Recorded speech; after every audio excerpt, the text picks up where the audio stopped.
president in 2021, Museveni and his thugs denied their crimes.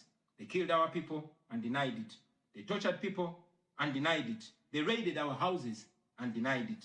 General Museveni has been a smart dictator because he puts on a suit, goes to the West and to the UN, speaks very nicely about democracy and human rights, but realistically, he does not mean any of those.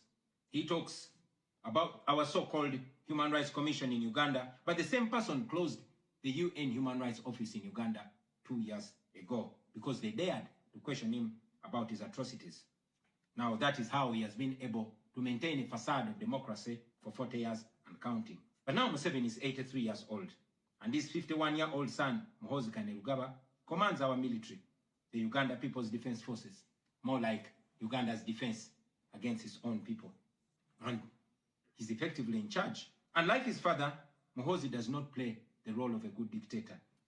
He openly and shamelessly says despicable things on social media.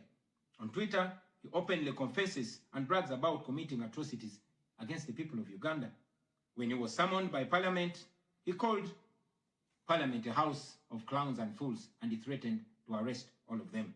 He describes judges of the Supreme Court of Uganda as clowns in wigs, and he has threatened to crush all journalists that dare to criticize his actions. In April last year, he abducted, detained, and tortured my close friend and bodyguard called Eddie Sebufu, also known as Eddie Mutwe.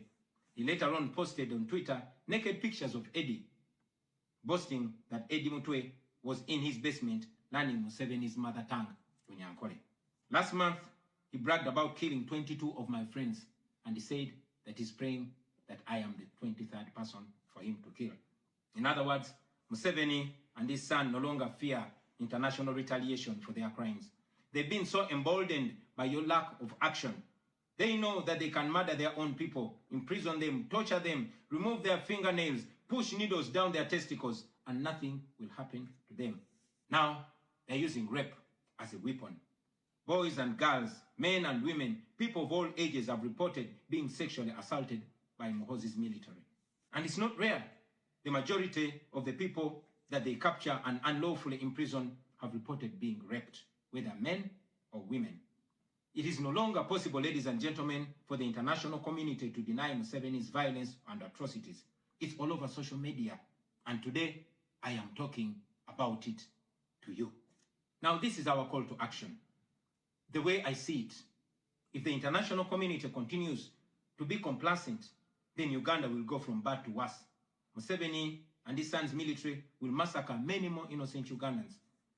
You, ladies and gentlemen, in the Western world, will be forced to grapple with millions of Ugandan refugees pouring into your countries. And maybe then, the international community will come and commiserate with the people of Uganda, just like they did after the genocide in Rwanda, but it was too late. The second option is that the international community rises to the occasion. You stand by the values that you profess, democracy and human rights. You can rein in on General Museveni and his son through targeted sanctions as well as financial and legal pressures. Ladies and gentlemen, Ugandans are not seeking for pity. Ugandans are only seeking to see the world take action against the individuals that have violated their rights for far too long.